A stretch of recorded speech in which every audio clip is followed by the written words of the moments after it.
जय श्री कृष्णा। तो आज हमारी क्लास कक्षा 12 के ऊपर है और आज की क्लास में हम कक्षा 12 का एक चैप्टर है परिवहन के बारे में चर्चा करेंगे। और आज हमारे इस परिवहन के एक प्रकार है जो कि जल प्रकार से संबंधित है। और आज भी वही बात है कि जो भी इस वीडियो को देखें प्लीज़ सब्सक्राइब करने का प्रयास करें, क्योंकि मुझे अधिक से अधिक सब्सक्राइबर की आवश्यकता है। तो कृपया आपसे निवेदन है कि जो भी देखे इसे सब्सक्राइब करने का प्रयास करें। और मैं इससे पहले वाली हमारी क्लास में संविधान के ऊपर हुई थी, जिसमें हमने संविधान के भाग 1 के बारे में, भाग 2 के बारे में और भाग 3 के बारे में पढ़ा था। भाग 1 में हमने राज्य क्षेत्र के बारे में पढ़ा था, भाग 2 में हम नागरिकता के बारे में पढ़ा था और भाग 3 में हम मूल अधिकार के बारे में पढ़ा था। आज हमारी क्लास, क्योंकि कुछ बच्चों ने बोला कि हमारी ज्योग्राफी पर परिवहन के ऊपर या से संबंधित एक क्लास बना हुआ, तो मैंने सोचा कि कक्षा 12 की ज्योग्राफी के ऊपर मैं क्लास बनाता हूँ। तो आज हम कक्षा 12 की ज्योग्राफी की जो क्लास है उस क्लास में परिवहन के ऊपर चर्चा करेंगे। तो परिवहन के बारे में देखते हैं, क्योंकि परिवहन इस पृथ्वी पर सबसे सस्ता व भारी वस्तुओं को परिवहन करने के लायक है। यानी कि जल परिवहन सबसे सस्ता परिवहन है और सस्ता परिवहन होने के साथ साथ इसमें हम भारी वस्तुओं को एक स्थान से दूसरे स्थान पर ले जाते हैं। इसी के साथ हम देखें कि जो जल परिवहन है, भारत में जल परिवहन का विकास कम हुआ है, क्योंकि भारत की अधिकांश नदियाँ मौसमी हैं। कुछ नदियाँ हैं जिनमें बारहमासी कह सकते हैं, जिनमें हमेशा के लिए पानी रहता है, वो हमेशा के लिए बहती है। और परिवहन के लिए पानी हमेशा बहता हुआ रहना चाहिए या पूरी नदी में पानी होना चाहिए। तो जो भारत की नदियाँ हैं, प्रायद्वीपीय भारत की नदियों में तो हम परिवहन कर ही नहीं सकते हैं, कुछ सीमा तक परिवहन होता है। 2 बड़ी नदियां हैं भारत की, एक तो गंगा नदी है और एक ब्रह्मपुत्र नदी है। गंगा नदी में भी परिवहन हो सकता है। हम इलाहाबाद उत्तर प्रदेश में है, जिसे प्रयागराज कर दिया गया है।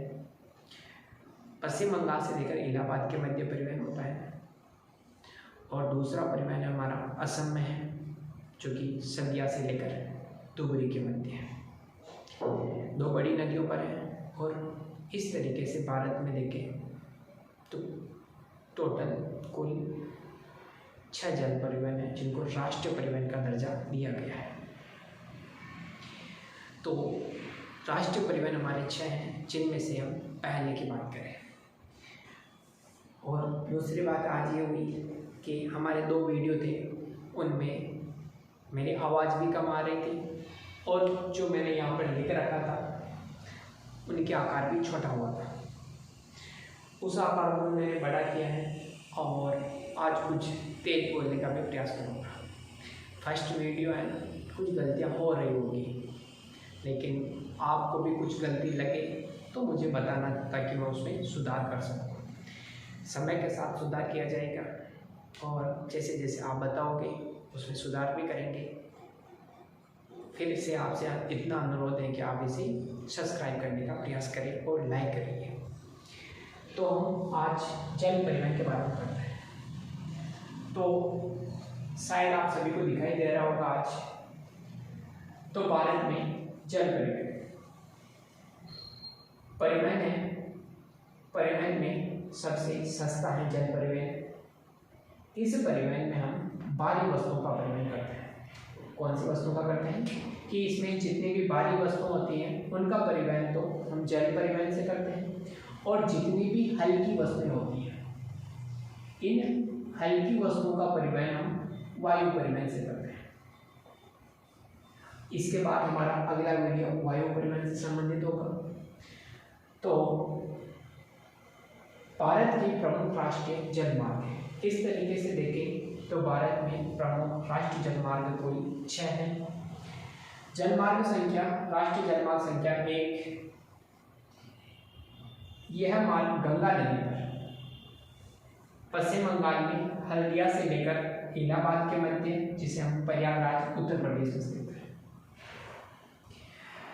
राष्ट्रीय जलमार्ग संख्या 2, यह असम में ब्रह्मपुत्र नदी पर सदिया से लेकर धुबरी के मध्य है। राष्ट्रीय जलमार्ग संख्या 3, केरल में एक झील है वेम्बनाड झील। इस झील पर हमारी राष्ट्रीय जलमार्ग संख्या 3 स्थित है। केरल की वेम्बनाड झील यह एक लेगून झील है। इस झील की यह विशेषता है कि इसमें समुद्र का पानी आता है, तो खारी झील है। इस झील में एक नदी आकर गिरती है, उस नदी का नाम है पांबा नदी। पांबा नदी इस झील में आकर गिरती है। इस झील में प्रतिवर्ष नेहरू ट्रॉफी नौका दौड़, जिसे वल्ला मकाली कहते हैं, वो यहाँ पर आयोजित की जाती है।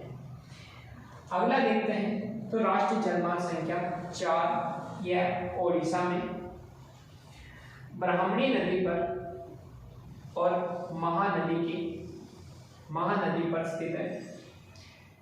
राष्ट्रीय जलमार्ग संख्या 5, गोदावरी और कृष्णा नदियों पर स्थित है। राष्ट्रीय जलमार्ग संख्या 6, यह भारत का नवीनतम जलमार्ग है। यह जलमार्ग मणिपुर में बराक नदी पर है, जो आगे जाके मेघना नदी कहलाती है। मेघना नदी कहलाती है।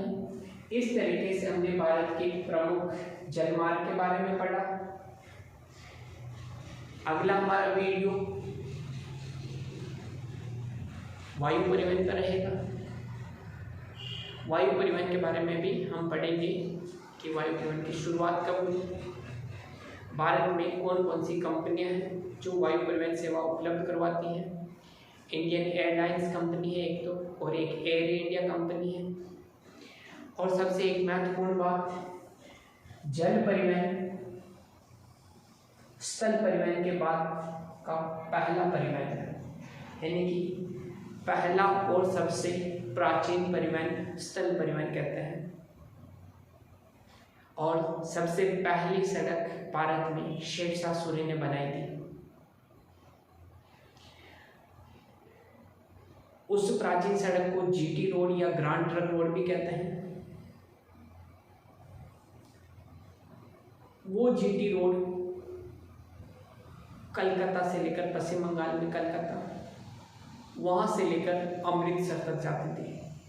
उसे वर्तमान में राष्ट्रीय जलमार्ग संख्या 1 NH1 और NH2 में बांटा गया है, जो अमृतसर से दिल्ली के मध्य है और दिल्ली से कोलकाता के मध्य है। उसके बारे में हम पढ़ेंगे विस्तार से। हमारे न्यू वीडियो आ रहे हैं, तो आपसे अनुरोध है कि ये वीडियो यहीं पर समाप्त होता है और आप इसे सब्सक्राइब करने का और लाइक करने का प्रयास करें। धन्यवाद।